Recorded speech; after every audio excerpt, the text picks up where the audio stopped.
Selamat malam, salam sejahtera untuk kita semua. Semoga kita semua senantiasa diberikan kesehatan. Yang terhormat Pembina UKM FIP GPS, Bapak Bagus Rahmat Wijaya SPD MPD.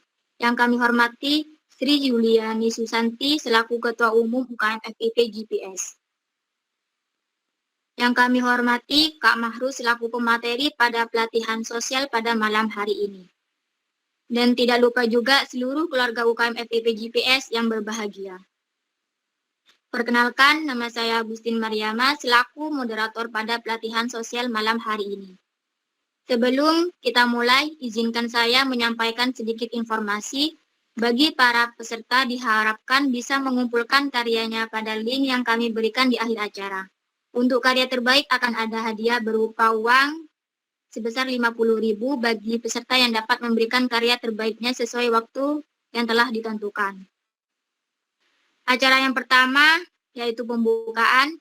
Marilah kita buka pelatihan sosial pada malam hari ini dengan bacaan basmalah bersama-sama.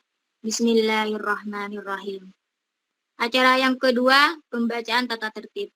Tata tertib pelatihan sosial pada malam hari ini yang pertama, peserta wajib menonaktifkan mic ketika pelatihan sedang berlangsung dan wajib untuk mengaktifkan kamera. Yang kedua, link absensi peserta akan di-share di akhir acara.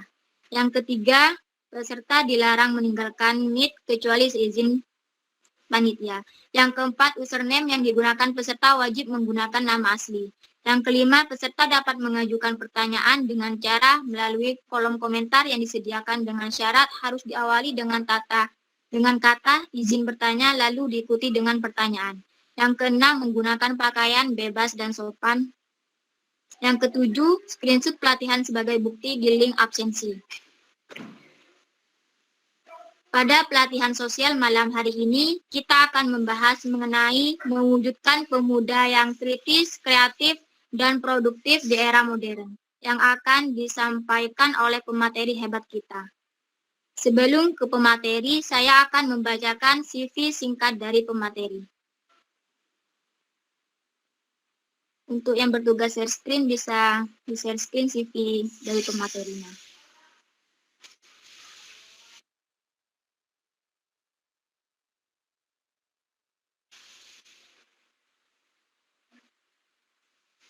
Pemateri Kak Mahrus, fresh graduate, Bangkalan, Jawa Timur, Muhammad Mahrus 12@gmail.com. Keterampilan Microsoft Office Word, Microsoft Office Excel. Kontak yang bisa dihubungi M3 0858 0645 0271.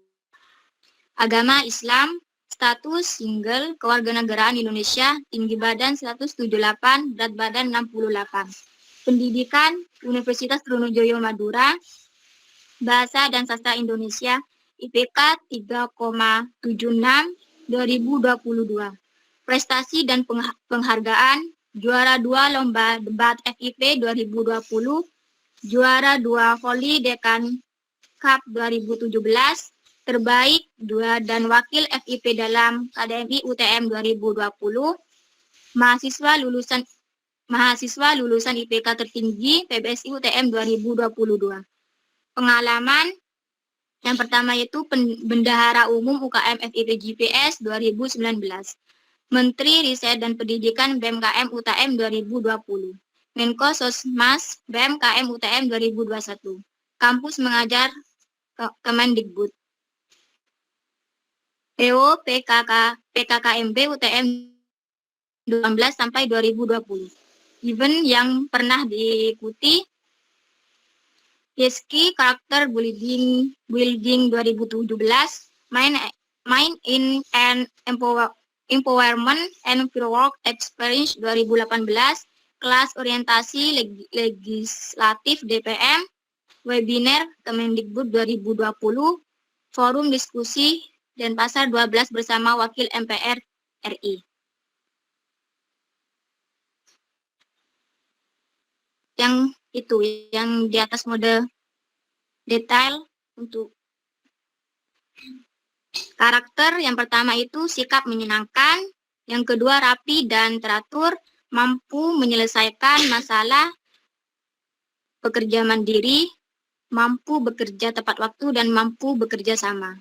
Mall Retail, Dusun, Longkak, Desa Bandang, Laok, Kokop, Bangkalan, Jawa Timur. Bahasa Indonesia dan Inggris, moto do the best and do more.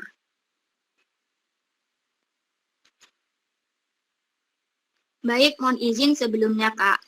Sebelum Kakak memaparkan materinya, perlu saya sampaikan bahwa pemaparan materi berlangsung 1,5 jam dan sisanya diskusi 30 menit. Dan untuk peserta pelatihan, tim sosial yang hadir pada pelatihan malam hari ini sambil menyimak materi yang disampaikan pemateri. Boleh memberikan pertanyaan lewat kolom chat yang tersedia selama pemateri menyampaikan materi. Baik, untuk mempersingkat waktu, langsung saja kita ke materi yang akan disampaikan oleh Kak Mahrus. Kepadanya dipersilakan. Untuk yang bertugas share screen, bisa share screen PPT-nya. Iya, suara saya terdengar, Agustin? Sudah, Kak. Oke, terima kasih. Bismillahirrahmanirrahim. Assalamualaikum warahmatullahi wabarakatuh.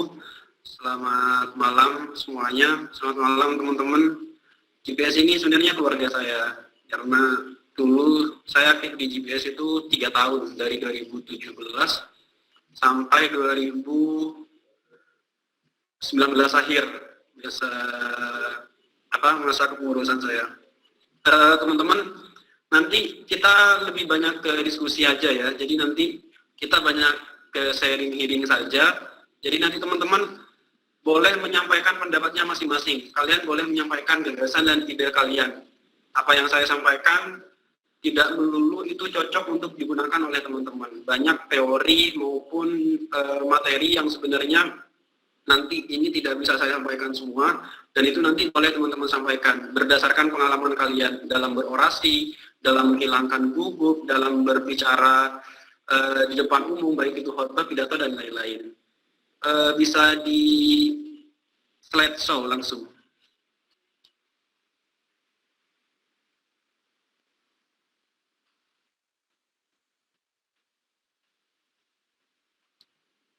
Operator, minta tolong filenya di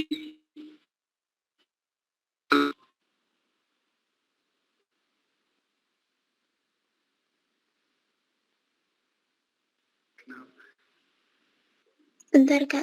Ada kendala. Oke, gak apa-apa. Jadi nanti teman-teman ngalir aja ya.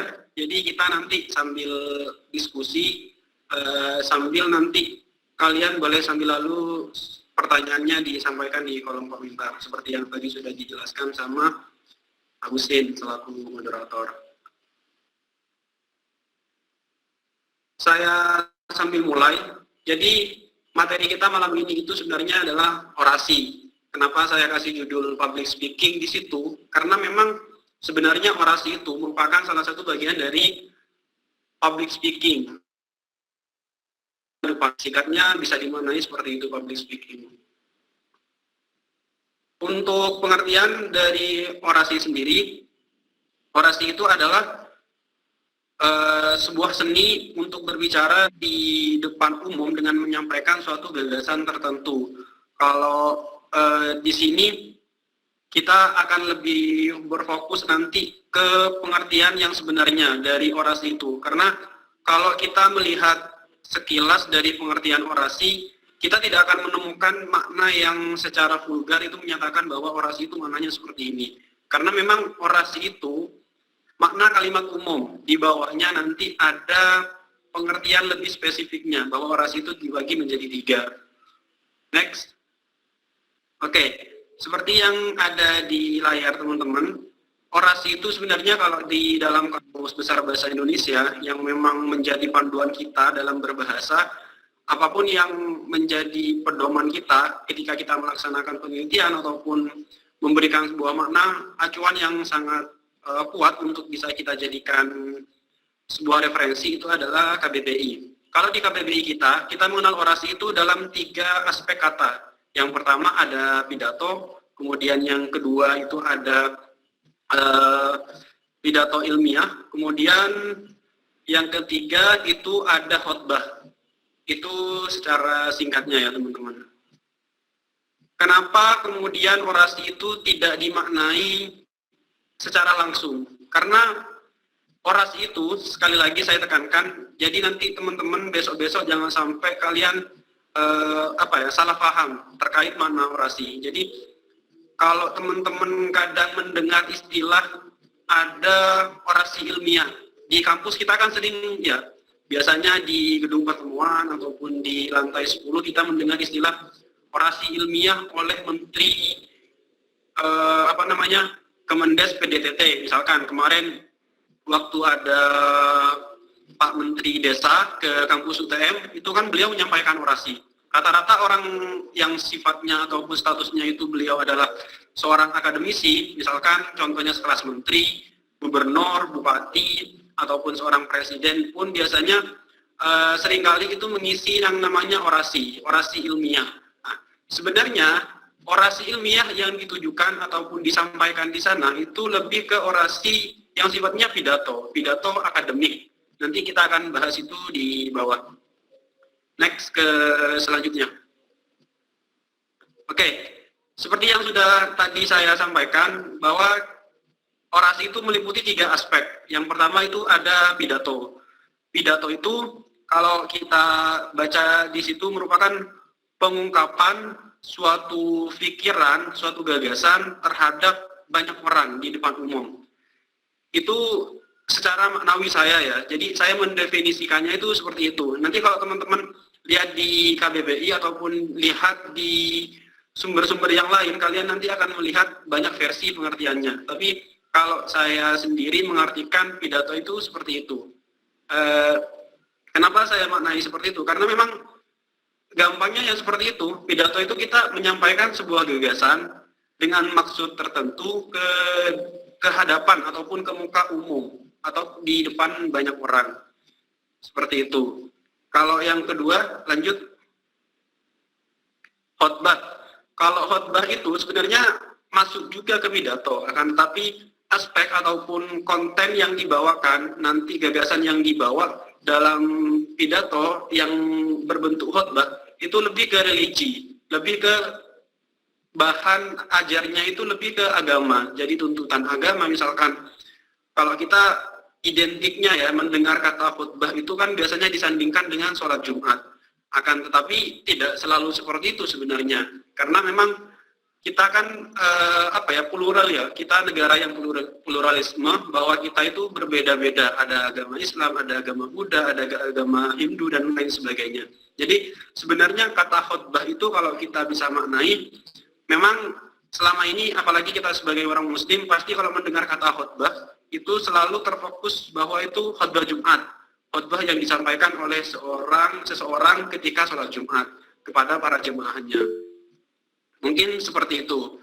Akan tetapi kalau kita melihat lebih jauh lagi, khutbah itu juga digunakan diksi khutbah itu juga kadang digunakan oleh agama-agama lain. Karena memang kita itu sangat toleran. Bapak pluralisme kita, presiden ke-4, yaitu Bapak Gus Dur, apalagi pada zamannya Pak Gus Dur itu, banyak konflik yang terjadi, karena memang pada masa itu beliau sangat mengagung-agungkan ataupun sangat mengusahakan untuk mengenalkan bahwa perbedaan itu adalah sebuah hal yang sangat baik. Seperti itu. Lanjut. Oke. Jenis-jenis pidato. Jenis-jenis pidato kalau kita lihat di situ ya teman-teman. Yang pertama ada pidato umum. Pidato umum itu jadi nanti kalau pidato itu kan dibagi sebenarnya berdasarkan jenisnya ya, berdasarkan jenis dan fungsinya. Kalau kita misalkan melihat pidato umum, berarti nanti teman-teman itu tinggal mengartikan bahwa pidato umum itu adalah bahan atau konteks yang dibawakan itu adalah hal-hal yang bersifat umum. Jadi itu tidak fokus terhadap suatu hal tertentu. Kalau misalkan jenis yang kedua, pidato akademik, berarti bahan yang dibawakan itu adalah hal-hal yang sifatnya akademis. Misalkan seperti yang saya sampaikan tadi, ada kata-kata orasi ilmiah. itu sebenarnya disampaikan adalah pidato akademik sebenarnya. Hal-hal yang sifatnya akademik, kenapa disampaikan itu berupa orasi ilmiah? Karena memang apa yang disampaikan itu berdasarkan sebuah pengetahuan, berdasarkan ilmu, berdasarkan sains, apa yang disampaikan oleh seorang orator. Seperti itu. Kemudian yang ketiga, ada yang namanya pidato sambutan, ada pidato kenegaraan kalau di situ, dan ada juga pidato-pidato yang lain. Yang jelas teman-teman gini ya, kalau kalian ingin membedakan ini pidato apa, itu pidato apa, kalian pahami konteksnya. Kalau seorang presiden menyampaikan sebuah sambutan di muka umum, dengan itu ada orang banyak di depannya, berarti itu sambutan atau pidato kenegaraan yang disampaikan oleh seorang kepala negara terhadap masyarakat ataupun warganya. Seperti itu. Dan misalkan di waktu yang lain teman-teman ada seorang rektor kemudian itu melakukan sambutan di depan, itu namanya pidato sambutan karena beliau itu menyampaikan dalam aspeknya sebagai posisi beliau sebagai seorang rektor, bukan menyampaikan posisinya sebagai seorang akademisi, tapi sebagai seorang rektor, karena posisinya beliau sebagai rektor pada saat penyampaian itu. Bisa dilanjut? Kemudian yang selanjutnya ini metode ya teman-teman. Kita ada 4 ya, ada 4. Ini saya juga cari sumber dari dulu, dari saya maba sampai sekarang, untuk metode dalam penyampaian atau penyusunan itu ada metode yang pertama bisa teman-teman baca, itu metode secara langsung, otodidak, improve ya. Jadi kalau teman-teman biasanya kan ini biasanya itu digunakan oleh seseorang yang sudah handal ya, ataupun dalam kata handal itu di sini dia mungkin beberapa kali sudah melaksanakan pidato ataupun sambutan di muka umum. Ini bisa untuk dia yang sudah berpengalaman dalam pidato, karena biasanya untuk improvisasi dalam sebuah penyampaian pidato bagi seseorang yang sudah memang menguasai, dia tinggal mengetahui saja jenis acaranya apa, tema yang akan dibawakan apa, dia sudah akan paham apa yang akan disampaikan dengan mengambil intisari dari apa yang sebenarnya akan dibahas. Misalkan tema yang dibahas malam ini, mewujudkan mahasiswa yang kreatif, kritis, dan inovatif. Berarti poin yang akan dibawakan oleh seorang pemateri nantinya tidak akan lari dari 3 poin tadi, 3 aspek, 3 poin pokok tadi, kreatif, inovatif, dan juga kritis, yaitu yang benar-benar akan menjadi poin pokok pembahasan bagi seseorang ketika dia berada pada metode improvisasi dalam menyampaikan sebuah pidato yang pertama tadi. Kemudian yang kedua itu hafal, membaca ya. Yang kedua itu membaca. Kalau yang membaca ini teman-teman biasanya cocok untuk yang pemula. Misalkan Susan ya, misalkan saya ataupun Susan, ini kan masih awal dalam dunia dalam dunia orator, dalam dunia menyampaikan gagasan di depan umum, maka kita nggak apa-apa membawa secari kertas. Apalagi kalau kita sering lihat ya, kepala negara, rektor, gubernur, dan lain sebagainya, itu seringkali mereka juga membawa yang namanya kertas ataupun bahan yang akan dibawakan untuk menyampaikan pidato. Apalagi kita coba sekali lihat sambutannya Pak Presiden,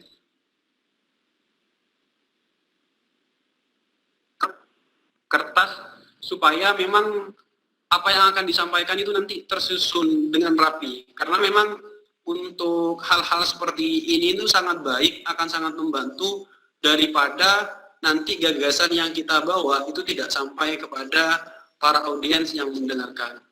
Kemudian yang ketiga ya, kalau tadi yang pertama itu improvisasi atau otodidak, yang kedua itu membaca, yang ketiga itu biasanya menghafal. Nah, menghafal ini bisa digunakan oleh teman-teman yang biasanya sudah beberapa kali itu menyampaikan juga, dan kelemahannya kalau menghafal itu biasanya kalian itu akan terlalu kaku dalam menyampaikan sebuah materi. Kenapa saya sampaikan akan sangat kaku? Karena memang teman-teman, menghafal itu akan terfokus. Jadi kalau kalian misalkan buyar sedikit saja karena sebuah gangguan, misalkan ada teman kalian di depan itu tiba-tiba angkat tangan ataupun tiba-tiba ngomong, dan itu kan sangat mengganggu fokus kita ketika kita berbicara. Nah, kalau kita fokusnya menghafal, biasanya itu kita akan sangat mudah lupa. Tapi ini juga sangat baik ya, kadang juga sangat baik. Tapi kalau saya sarankan, ini bolehlah diterapkan, tapi nanti kalau teman-teman sudah kelamaan sering berbicara, kalian nanti juga akan mampu untuk menyampaikan apa yang ingin kalian sampaikan itu di muka umum secara lebih lugas. Dan yang terakhir itu ini ya, per poin. Biasanya menyusun sebuah pidato itu berdasarkan poin-poin intinya saja. Jadi ini biasanya digunakan oleh seorang profesional dalam bagi dia yang sudah sering menyampaikan pidato di muka umum. Jadi kalau kalian lihat biasanya kalau di kampus kita ada ketua umum, ada presma, ada ketua DPM, itu biasanya mereka tinggal menyusun garis besarnya saja dari apa yang ingin disampaikan. Nanti tinggal mereka kembangkan sendiri kalimatnya seperti apa. Yang penting poin pokok atau main idea dari yang ingin disampaikan itu sudah ada. Itu ya teman-teman. Sebentar ya.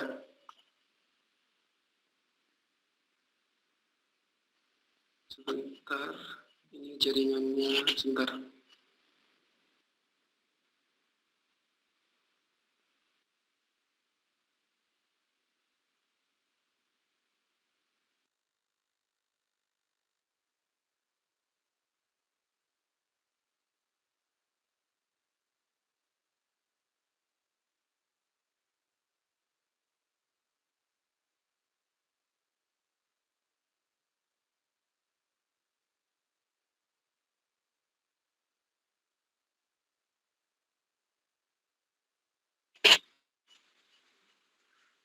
Suara saya terdengar masih?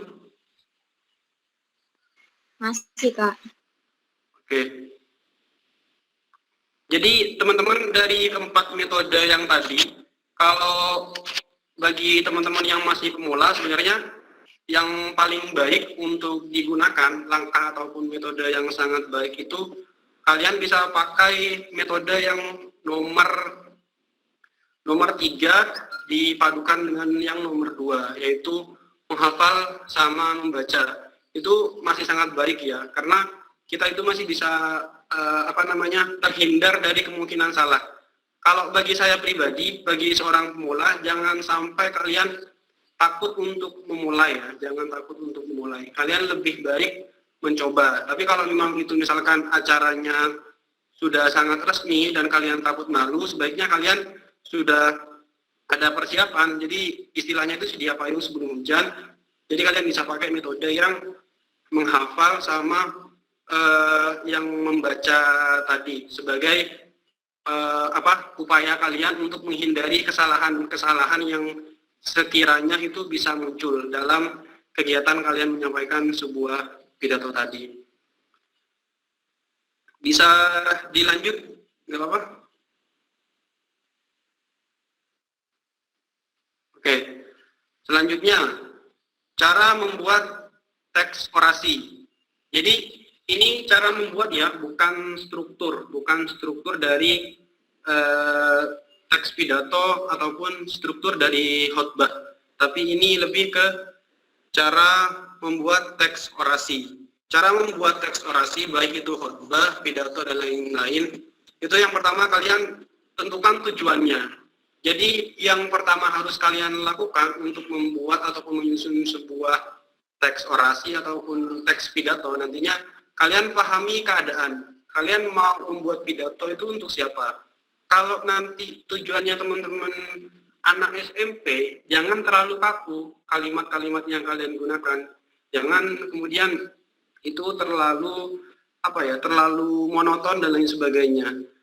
Bedakan tujuan kalian itu pangsanya siapa? Apa itu masyarakat umum, apakah itu mahasiswa, apakah itu siswa, pelajar, dan lain sebagainya. Itu yang paling penting dalam menyusun sebuah teks pidato ya, karena kadang kita mau berpidato atau berorasi di depan di depan masyarakat, tapi kalimat yang kita gunakan itu terlalu akademik, menggunakan kata manakala, kemudian persuasif dan lain sebagainya. Itu kan masyarakat umum tidak akan terlalu paham dengan kalimat-kalimat yang seperti itu.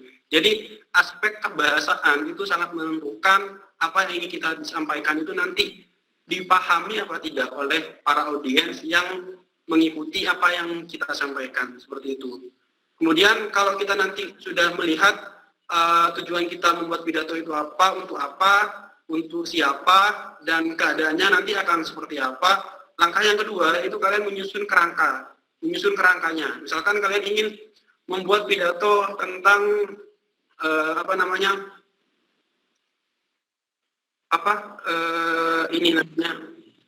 terjadinya korupsi bansos di daerahmu. Kamu kemudian melakukan audiensi terhadap Kapolres. Kemudian di dalam audiensi itu tentunya nanti kan ada ada penyampaian gagasan. Di sana lebih ke pidato bukan sambutan, tapi lebih ke pidato akademis, bukan akademiknya, tapi akademis, karena kita akan menyampaikan hal-hal yang sifatnya sudah dilakukan uji kelayakan terlebih dahulu. Kita sudah melakukan kumpul, kita sudah melakukan diskusi, sharing, baru kita nanti buat press release itu kemudian nanti kita bisa bawa ke Kapolres untuk disampaikan bahwa ada masalah ini yang kami temukan di daerah kami, kemudian bagaimana langkah lebih lanjut dari Kapolres untuk menangani hal tersebut. Kemudian kalau sudah kita menyusun kerangkanya misalkan ada 1, 2, 3, 4, baru kerangka itu nanti kita buat dalam sebuah paragraf ataupun susunan kalimat. Nah, setelah itu nanti kita ambil penutup yang berupa kesimpulan. Kalau sudah selesai semuanya, baru nanti kita cross check ulang untuk menentukan ataupun membuat kalian yakin apakah file yang sudah kalian buat itu sudah benar atau belum. Itu ya, lanjut. Penting bagi seorang orator itu yang pertama kalian harus percaya diri ya, confidence ya. Jadi kepercayaan diri itu adalah modal paling penting bagi siapapun yang ingin menyampaikan orasi. Kalau kalian gugup di depan umum, kalian masih bisa mengakalinya. Misalkan kalian kalau pegang mic tangannya getar-getar, itu kalian bisa akali mic-nya nanti bisa lebih didekatkan ke mulut, ataupun kalian nanti kalau saya pribadi itu kalau di depan orang umum yang itu sifatnya baru, misalkan ada Pak Rektor dan lain sebagainya, biasanya saya mengatasi gugup itu dengan cara meletakkan mic itu ke dagu saya. Karena itu nanti akan mengurangi rasa gemetaran kita. Dan sebelum kita menyampaikan sebuah orasi, kita sebaiknya melakukan ritual tarik nafas 3 kali yang agak lama. Itu akan mengurangi rasa gugup kita untuk ketika akan berpidato. Yang kedua, mampu manajemen ya. Manajemen itu sebenarnya ada 2 aspek. Yang pertama manajemen waktu, sama yang kedua manajemen keadaan. Manajemen waktu, kalian harus paham, misalkan waktu pidato kalian dibatasi 5 menit. Ya sudah, kalau 5 menit kalian itu juga harus membuat menyampaikan sekiranya itu cukup untuk 5 menit, jangan terlalu banyak. Itu nanti tidak akan tersampaikan dengan baik. Kemudian yang kedua, manajemen keadaan. Manajemen keadaan itu lebih kepada situasi dan kondisi yang ada pada saat itu kalian menyampaikan. Kondisinya seperti apa? Malas kah, lagi ngantuk kah? Nah, itu kalian juga harus harus melihat situasi dan kondisi juga. Kalau misalkan memang sangat tegang, coba kalian cairkan sedikit. Misalkan dengan sense of humor, kalian menambahkan humor dalam teks pidato kalian, atau kalian menambahkan sebuah penggalan motivasi di awal sebelum kalian membuka. Misalkan sebelum mengucapkan salam, kalian menyampaikan bahwa Bung Karno pernah berkata, berikan saya 10 pemuda maka akan saya guncangkan dunia. Kemudian kalian sampaikan, Assalamualaikum warahmatullahi wabarakatuh. Hal-hal seperti itu juga bisa menarik para audiens untuk lebih bersemangat, seperti itu. Kemudian yang selanjutnya, pandai beradaptasi ya, dan etika yang baik. Ini sangat penting juga ya. Jangan sampai kalian membelakangi audiens dalam hal apapun. Ini juga berlaku ketika kalian di manapun ya. Misalkan audiensnya itu ada di kanan kiri, kalian perhatikan fokus pokok kalian. Misalkan Pak Rektor ada di sebelah kanan, di sebelah kiri itu ada Bu Dekan dan lain sebagainya. Kalian perhatikan siapa yang akan menjadi fokus kalian, siapa yang akan menjadi target yang akan kalian sampaikan. Tuh. Kemudian mampu mengolah suara dengan baik ya. Ini juga sangat penting ya, intonasi dalam menyampaikan sebuah gagasan dalam berpidato itu juga sangat penting. Teman-teman kalian harus paham kapan kalian harus nadanya tinggi, kapan kalian harus nadanya rendah, kapan juga kalian nadanya akan sedang. Itu kalian juga harus paham. Kan nggak semua kalimat itu, nggak semua kata itu nadanya tinggi, nggak semua kata itu nadanya rendah. Itu kan juga bergantung kalian menyampaikan kata itu dalam situasi dan kondisi yang seperti apa. Dan selanjutnya, penguasaan bahasa yang baik dan benar ya. Teman-teman, kalau kalian ada yang dari PBSI, mungkin kalian akan paham konsep baik dan benar. Baik itu sebenarnya itu bisa tersampaikan ya. Konsep baik dalam dunia bahasa itu sebenarnya apa yang ingin kalian sampaikan itu tersampaikan kepada audiens. Benar itu sesuai kaidah. Jadi misalkan kapan kalian boleh menggunakan kata penghubung, kapan kalian boleh menggunakan kata depan, kapan kalian boleh menggunakan kata-kata yang lain. Seperti itu. Yang selanjutnya bisa dilanjut body language ya, gerakan tubuh.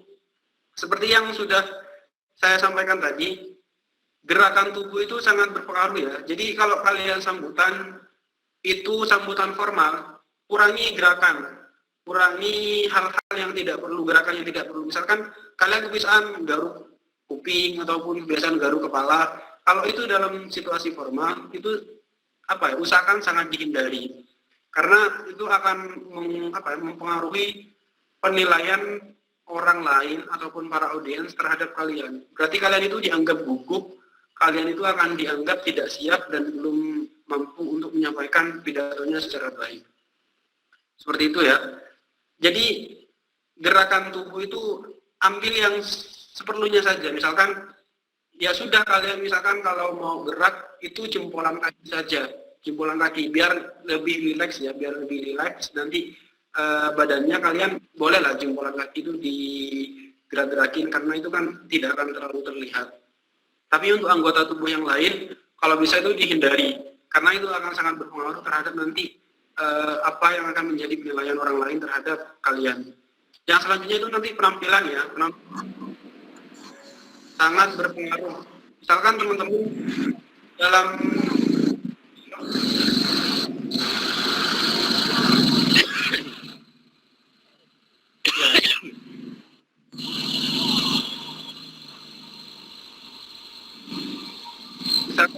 teman-teman dalam situasi formal, kalian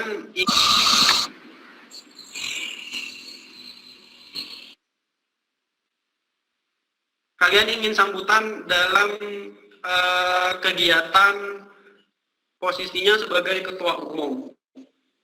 Kegiatannya itu bersifat formal, ada Pak Rektor, ada Bu Dekan, ada Korprodi dan lain sebagainya.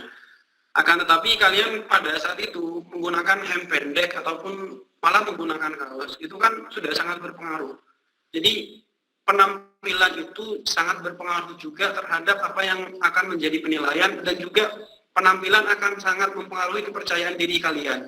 Karena dengan penampilan yang baik, itu akan menambah kepercayaan teman-teman, kepercayaan diri teman-teman. Jadi, oh saya sudah berpenampilan seperti ini, saya sudah memakai jas, saya alma mater, saya sudah merapikan rambut, atau kalau yang cewek kerudung, berpenampilan baik, attitude-nya juga baik, itu akan menambah nilai tambah kalian untuk lebih percaya diri. Makanya penampilan itu juga menjadi aspek yang sangat penting dan itu harus kalian perhatikan seperti itu.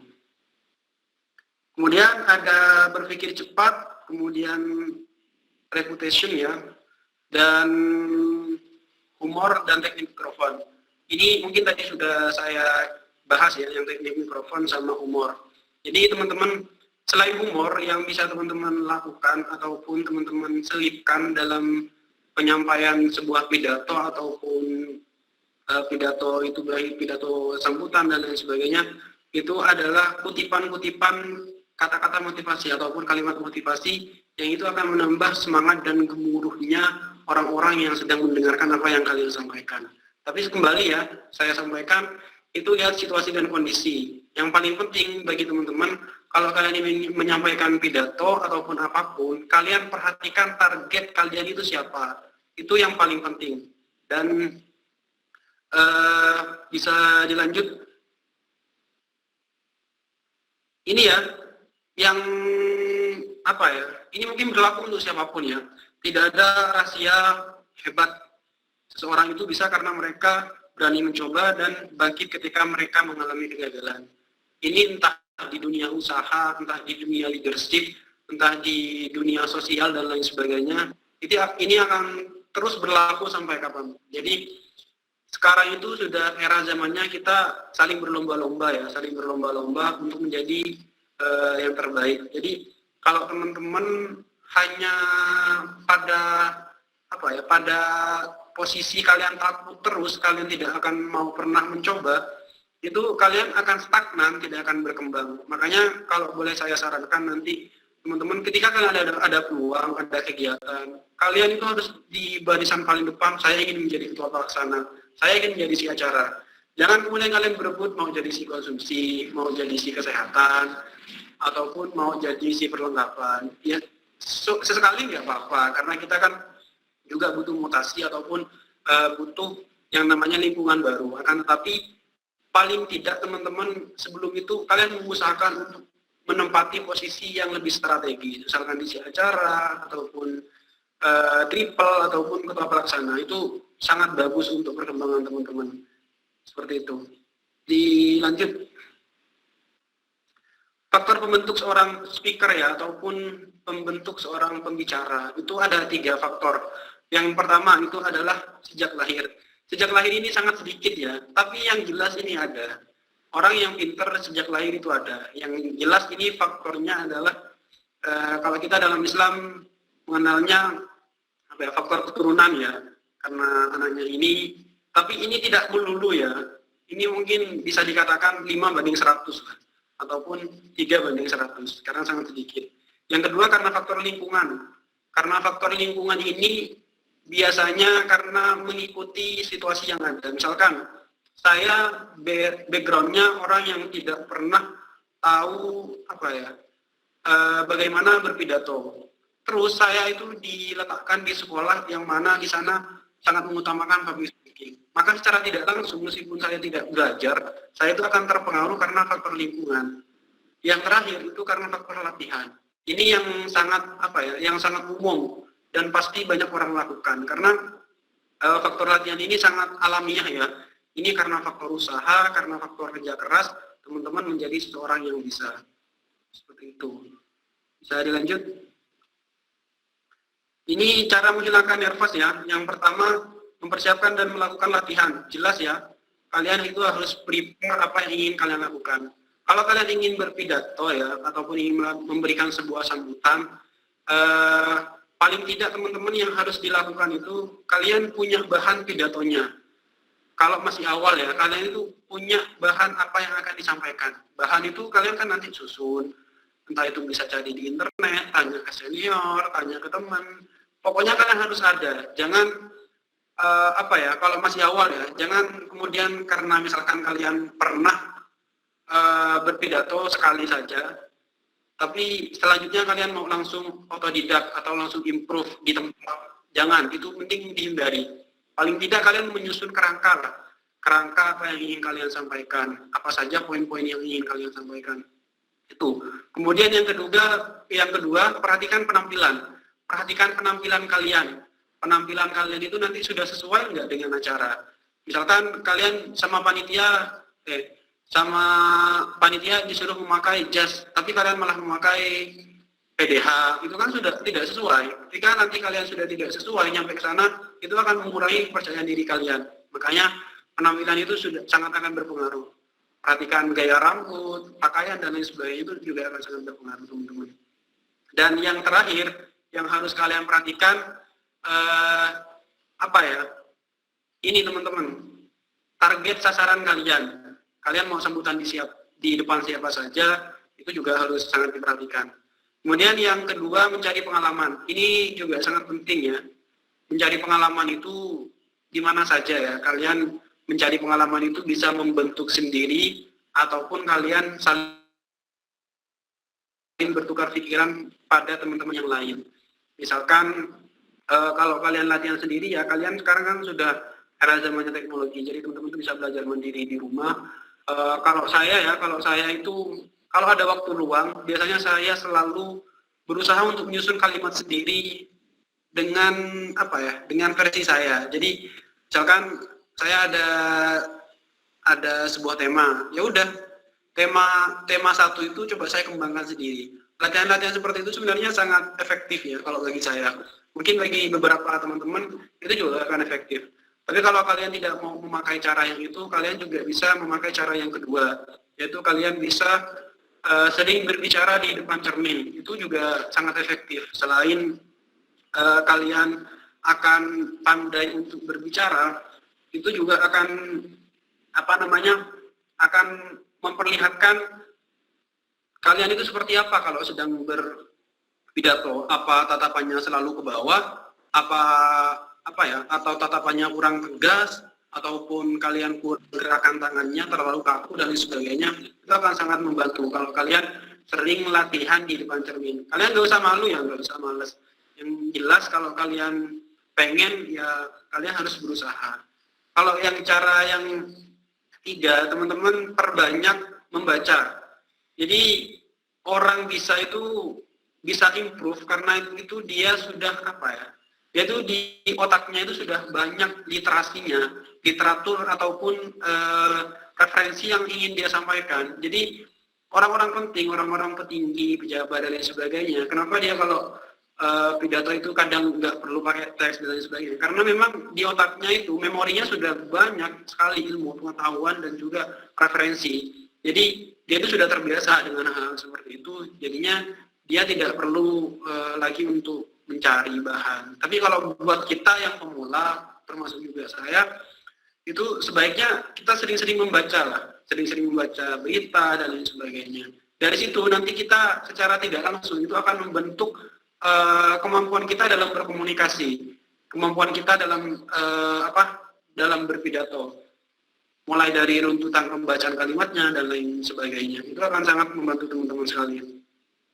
Kemudian melakukan gerakan ataupun daya tambahan. Seperti yang tadi sudah saya sampaikan, untuk mengurangi gugup itu kalian lakukan gerakan tambahan. Misalkan mic-nya ditaruh ke dagu, ataupun tangan kiri kalian itu nanti pegang bolpen, pegang kertas, atau apa yang itu sekiranya akan mengurangi nervous kalian. Karena posisi tangan menggenggam sama terbuka seperti ini itu juga akan sangat berpengaruh. Akan lebih baik kalau teman-teman itu posisinya menggenggam, karena itu akan menambah kepercayaan diri kalian kalau kalian lagi sambutan dengan posisi seperti ini.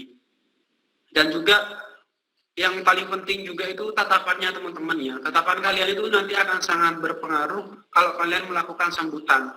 Kalau kalian tatapannya fokus terhadap mata ataupun pandangannya kalian itu fokus terhadap mata audiens, itu kadang akan mengurangi kepercayaan diri kalian. Jadi kalian tuh bisa fokus ke hal-hal yang lain, tapi kalian tetap fokus kepada para audiensnya. Misalkan pandangan kalian fokus ke jidatnya ataupun fokus ke hidungnya, nggak apa-apa daripada ke mata. Itu karena akan mengurangi. Ini banyak sekali kejadian kalau orang terlalu fokus ke mata para audiensnya, itu akan mengurangi kepercayaan dirinya. Malah itu kadang akan membuatnya buyar. pikirannya ataupun bahan yang sudah dia ingat itu atau yang ingin dia sampaikan, kadang itu akan buyar ya. Dan yang terakhir, menganggap bahwa demam panggung itu adalah hal yang wajar. Jadi kalau masih awal 1-2 kali kalian itu demam panggung ya biasa, tapi nanti kalau kalian sudah sudah terbiasa beberapa kali sering mencoba, itu kalian nanti akan terbiasa sendiri. Oke ya, itu ya. Terima kasih. Yang terakhir, kalau kalian ingin dikenal oleh dunia, kalian silahkan menulis. Menulislah untuk dikenal dunia dan membacalah jika kalian ingin mengenal dunia. Terima kasih. Untuk penyampaian materi saya cukupkan. Saya kembalikan ke moderator.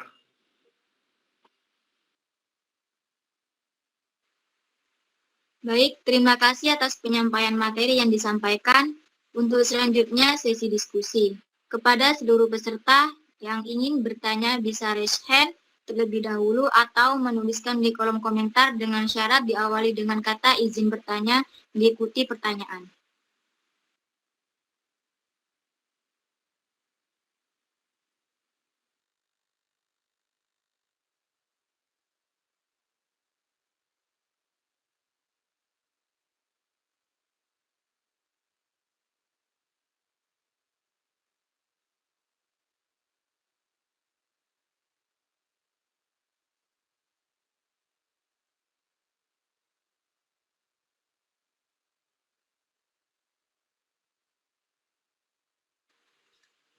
Ya, kita lebih ke sharing saja ya.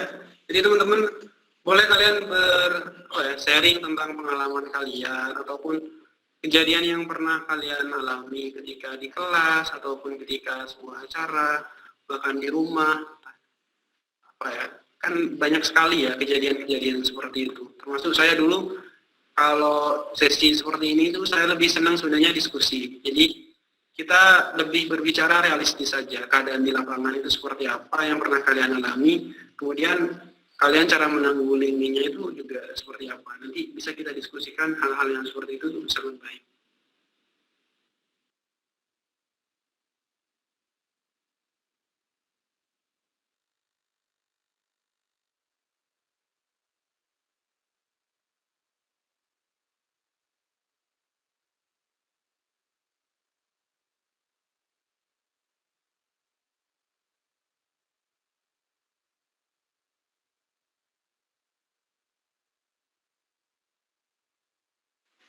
Ayo teman-teman yang mau membagi kisah-kisah, sharing pengalamannya bisa sampaikan di ruang meet ini ya.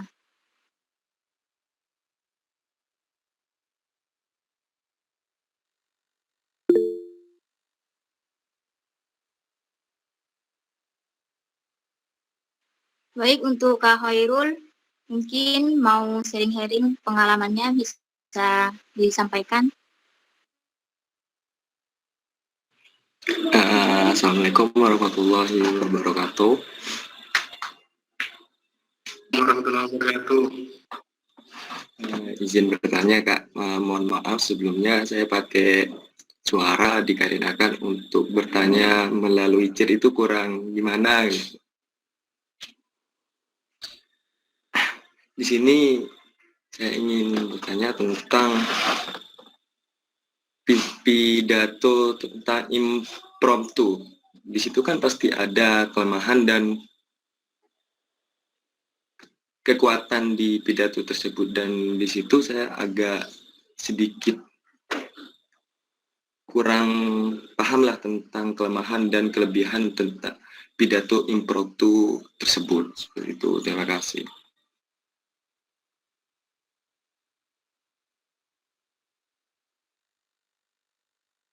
Agustin, langsung saya jawab. Ya Kak, bisa Kak. Oke. Gini ya, tadi kan seperti yang sudah saya sampaikan, Mas Irul, joget-joget Irul. Untuk impromptu itu sebenarnya kan, impro itu maknanya improvisasi, lengkapnya sebenarnya improvisasi. Jadi kita menyampaikan pidato langsung secara otodidak. Jadi saya tuh dulu pernah beberapa kali diminta langsung pidato karena menghadiri undangan.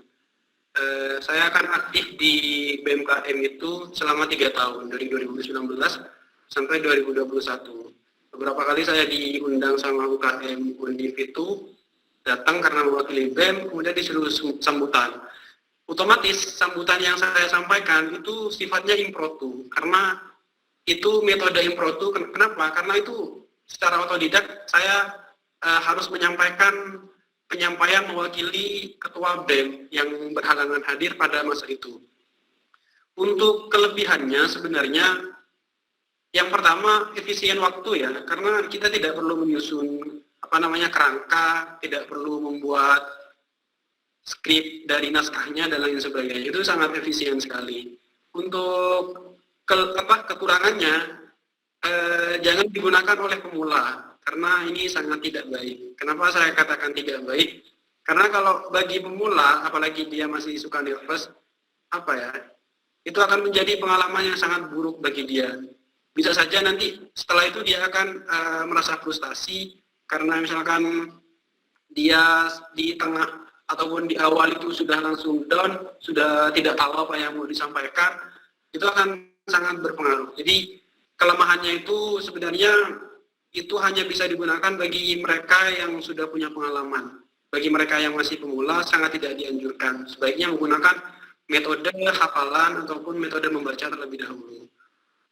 Kemudian hal-hal yang lain yang harus diperhatikan untuk impromptu ini, biasanya ya, kalau saya pribadi, kalau berkaca dari pengalaman saya, biasanya saya tinggal melihat ini jenis acaranya apa. Misalkan saya diundang di LKMM waktu itu dengan tema yang seperti itu, berarti nanti saya menyampaikan itu, saya sedikit mengulas tentang tema yang mereka angkat.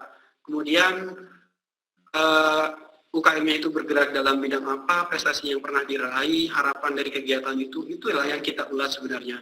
Tidak perlu terlalu panjang, yang penting dapat dan juga terwakili dari apa yang sebenarnya seharusnya posisi ketua BEM yang saya wakili itu juga sama sebenarnya, apa yang ingin ketua BEM sampaikan bisa saya wakili dan itu juga tersampaikan.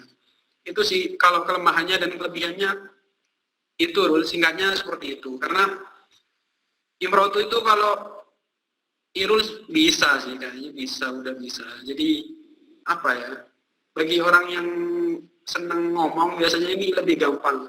Karena mereka itu biasanya sudah punya memori yang baik terhadap menyusun kalimat sebuah.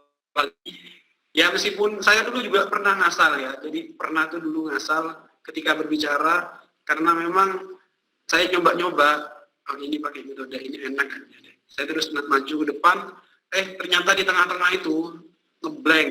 Nah, gara-gara saya itu terlalu fokus ke audiens. Nah, itu sangat berpengaruh ya teman-teman. Jadi kalau kalian mau memakai metode ini, saya sarankan kalian sudah profesional. Itu sih.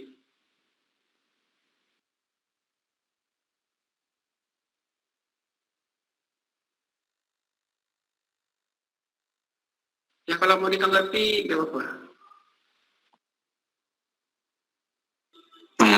Saya rasa sih sudah cukup dan sudah begitu konkret, Kak. Sekian, terima kasih.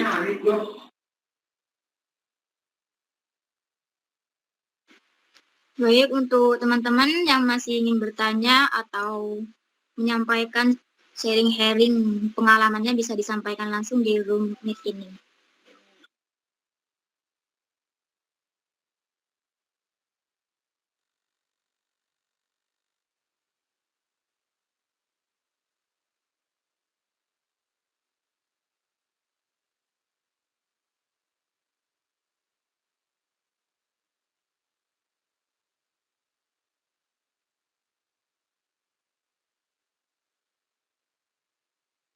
Ini rata-rata angkatan berapa? Rata-rata angkatan 2020, Kak.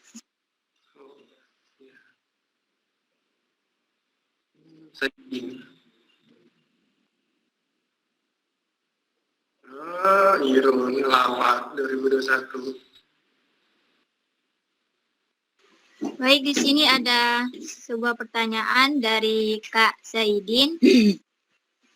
Izin bertanya, Kak. Bagaimana cara kita agar terlihat elegan dan bagus pada saat berpidato atau berorasi? Sedangkan kosakata yang saya miliki itu gak terlalu luas gitu, Kak.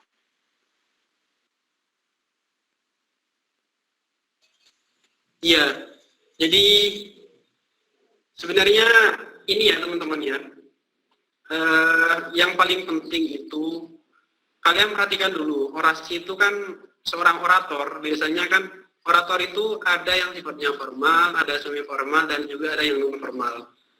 Kalau yang non formal, mungkin saya dulu pernah juga kalau non formal itu misalkan kalian kalau pernah ikut demo di depan Kapolres, kalian pakai toa, naik ke atas mobil, terus teriak-teriak, hidup mahasiswa. Biasanya seperti itu tuh, itu non formal ya sebenarnya. Kalian itu kalau mau berani, mulai dari situ. Kalau mau berani ya, sebelum kalian ke orasi yang sifatnya formal, kalian mulai dari situ. Tapi kalian itu kadang takut, kalau lagi demo itu takut untuk maju ke depan, menyampaikan pendapat. Padahal kalian sebenarnya di otaknya itu banyak yang ingin disampaikan. Misalkan Irul, Saidin, Agustin, dan lain-lain. Kalau lagi ikut demo, nggak apa-apa, maju aja. Kalian nggak usah ditahan-tahan. Perasaan itu kalau ditahan kan sakit. Jadi mending diutarakan. Ya kan Saidin? Nah, jadi caranya yang pertama ya, beda-beda ya. Kalau kalian itu orasinya di dalam gedung atau pidatonya di dalam gedung, yang paling penting sebenarnya kalau kalian ingin terlihat baik dan juga rapi, ya yang pertama penampilan ya, penampilan seperti yang saya bilang tadi bahwa penampilan itu akan sangat berpengaruh. Di depan itu lagi yang paling penting, Saidin, kamu itu harus paham posisimu itu, kamu akan menggunakan metode apa dalam berpidato itu. Apakah posisi sampean itu sudah lumayan bagus? Kalau sudah lumayan bagus untuk menyampaikan pidato, menggunakan teknik menghafal aja bagus. Tapi kalau masih misalkan masih pemula, sebaiknya menggunakan metode membaca. Metode membaca yang saya sampaikan itu bukan kalian full membaca seperti membaca kalian waktu di SMP membaca UD 45 ya, yang mukanya ditutupin, kemudian kalian baca doang, enggak yang seperti itu. Tapi metode membaca yang saya maksudkan itu, membaca itu sesekali. Sesekali yang lain, kalian itu fokus kepada para audiens. Jadi membaca itu hanya sesekali saja, sisanya itu fokus ke para audiens. Untuk yang ketiga, yang paling penting lagi, Saidin, target ya, target.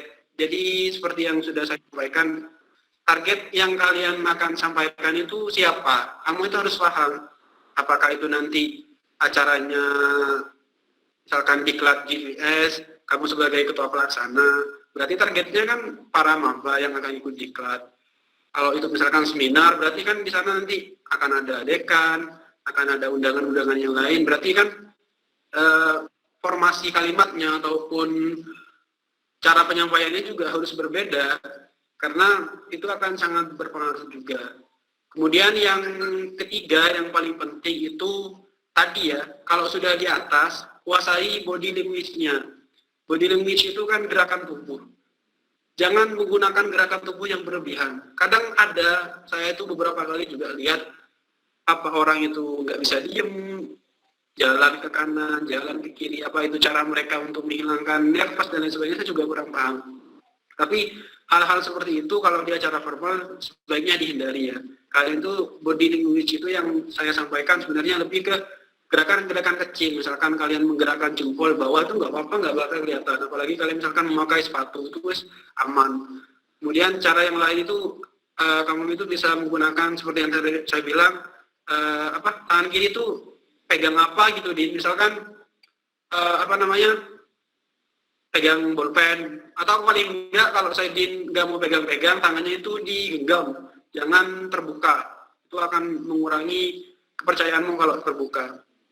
Kalau tadi Saidin pertanyaannya bilang bagi saya yang belum baik dalam menyusun kalimat karena belum mampu dan lain sebagainya, ya cara satu-satunya adalah latihan di rumah. Jadi sana itu kuncinya itu membaca ikro gitu. Jadi kalau sudah dimulai dari situ, latihan di rumah, latihan di depan cermin, kamu coba dibuat istiqomah Saidin, coba 1 minggu dan lihat nanti hasilnya. Kalau memang istiqomah ya, nggak cuma maksudnya nggak sekarang pengen, besok moodnya hilang, kemudian nggak lagi, besoknya pengen, terus besoknya lagi hilang. Jangan seperti itu. Buat istiqomah. Kalau saran saya sebaiknya coba dulu, tapi dibuat istiqomah. Misalkan 3 hari nggak apa-apa, atau 4 hari dulu, dicoba. Dari situ nanti kamu akan dapat pengalaman baru. Seperti itu.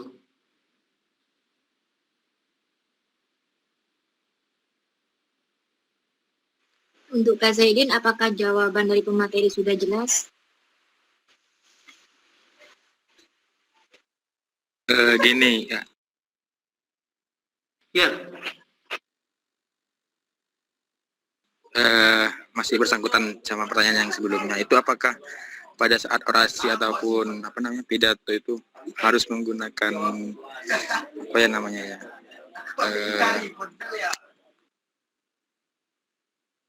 bahasa yang tinggi gitu, apa gimana? Apakah harus bagaimana ya? iya. Sebenarnya tadi ya seperti yang saya sampaikan, ada istilah baik dan benar, dan ada istilah juga intonasi.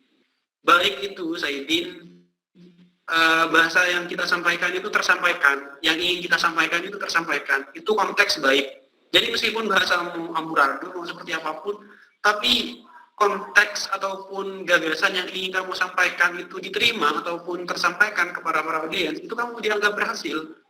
Seperti itu. Kemudian konteks kedua itu namanya benar.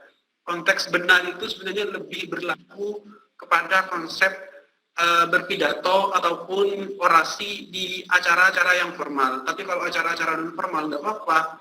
Itu sebagai panggung kita untuk berlatih. Makanya kalau teman-teman kadang ikut demo takut maju ke depan, itu sebenarnya rugi teman-teman. Itu adalah panggung kalian untuk berlatih dari situ sebenarnya.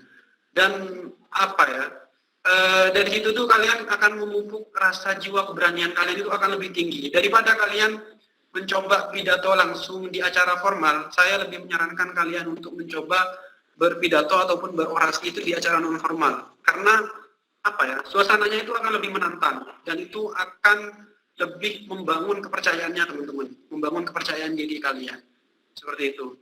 Dan yang terakhir ada istilahnya intonasi, Saidin. Jadi sampean itu harus paham, misalkan kamu membuka, kamu sebagai orator ya, di acara, saya lebih suka yang non formal, misalkan di acara demo, saya ini sebagai ketua korlap, koordinator lapangan, kamu mau naik ke atas mobil, pakai toa di sana, depan, posisi badan, gerakan language, body language-nya itu akan berbeda ketika kamu berada di kegiatan yang formal. Kalau kamu formal mungkin posisinya ya agak kaku, tapi kalau kamu sudah di atas mobil dengan keadaan itu memang kegiatannya non formal, ya penyampaiannya juga bebas-bebas saja, itu tidak ada ketentuan ataupun norma yang mengikat, jadi bebas-bebas saja. Jadi pertanyaannya Saidin itu tadi jawabannya kondisional ya, bergantung kapan, di mana, dan untuk apa. Kalau memang kegiatannya non formal berarti kan tidak ada ketentuan khusus. Tapi kalau itu kegiatannya formal berarti saya ini juga harus paham intonasi menyampaikan salam itu seperti apa, ketika nanti mau menyampaikan inti seperti apa dan lain-lain. Gitu.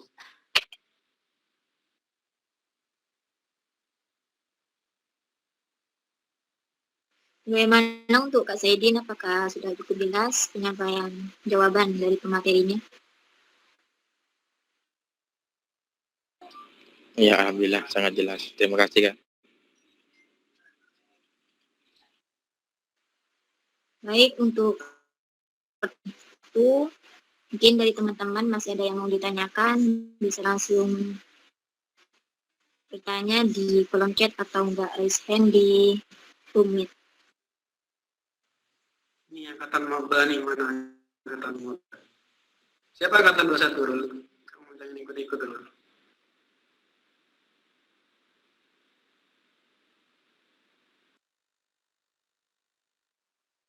Mungkin Dayan Angkatan 2021, Mbak Hafido ingin bertanya, atau Mbak Isni?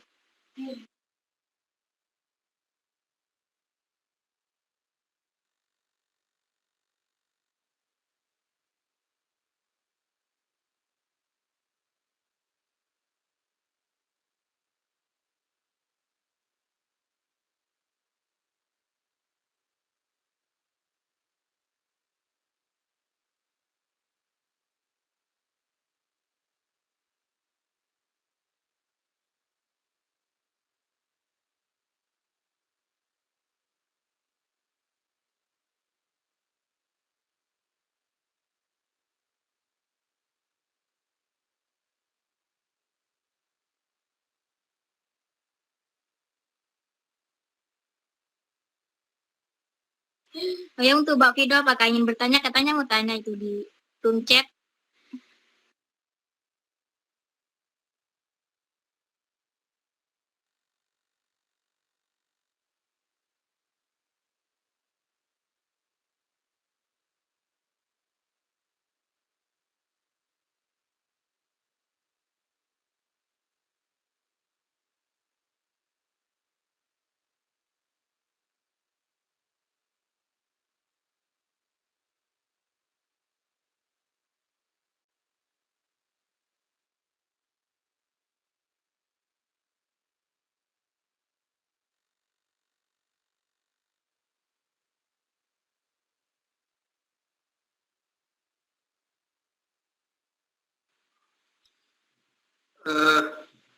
Agustin, nggak apa-apa kalau nggak ada lanjut aja. Baik, Kak. Baik, saya rasa cukup untuk sesi diskusinya. Sebelum saya tutup, mungkin Kak Mahrus bisa memberikan closing statement untuk peserta pelatihan sosial pada malam hari ini.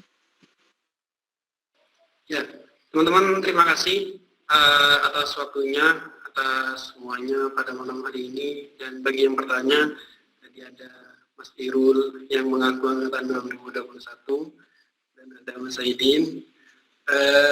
Jadi pada intinya teman-teman, public speaking itu tidak ada yang instan. Kalian kalau mau bisa, kuncinya cuma satu. Kalian harus mau belajar, dan ketika kalian gagal, kalian mau bangun kembali. Jangan kemudian ketika kalian gagal itu dijadikan alasan bahwa kalian trauma untuk bangkit lagi. Jadi pada poinnya itu. Dan untuk orasi sendiri, yang paling kalian harus perhatikan adalah yang pertama, kalian harus menyusun apa yang ingin kalian sampaikan. Jadi kalian sudah harus ada bahan terlebih dahulu. Kemudian yang kedua, perhatikan target yang akan menjadi sasaran kalian. Kalian itu ingin berorasi di depan siapa sebenarnya? Itu yang kedua. Dan yang paling terakhir, mungkin ini paling penting juga, adalah masalah penampilan, gesture, gerakan tubuh, dan juga masalah penguasaan panggung kalian. Panggung itu nggak selalu tentang kalian ada di podium ya. Panggung itu di mana saja. Di atas mobil kalian lagi orasi, berarti itu panggung kalian. Itu yang paling penting juga. Mungkin seperti yang saya sampaikan tadi, ini kata-kata yang selalu saya senangi. Kalau kalian ingin mengenal dunia, maka kalian harus membaca. Dan kalau kalian ingin dikenal oleh dunia, maka kalian menulislah. Terima kasih.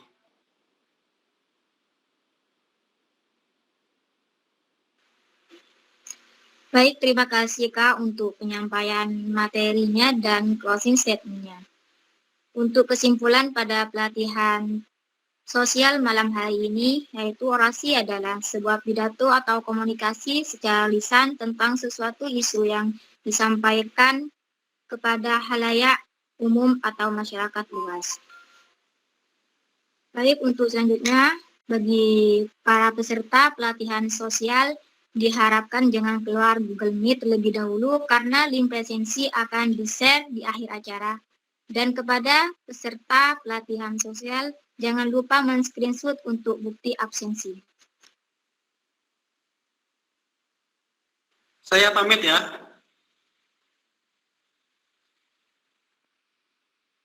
Terima kasih semuanya. Sama-sama, Kak.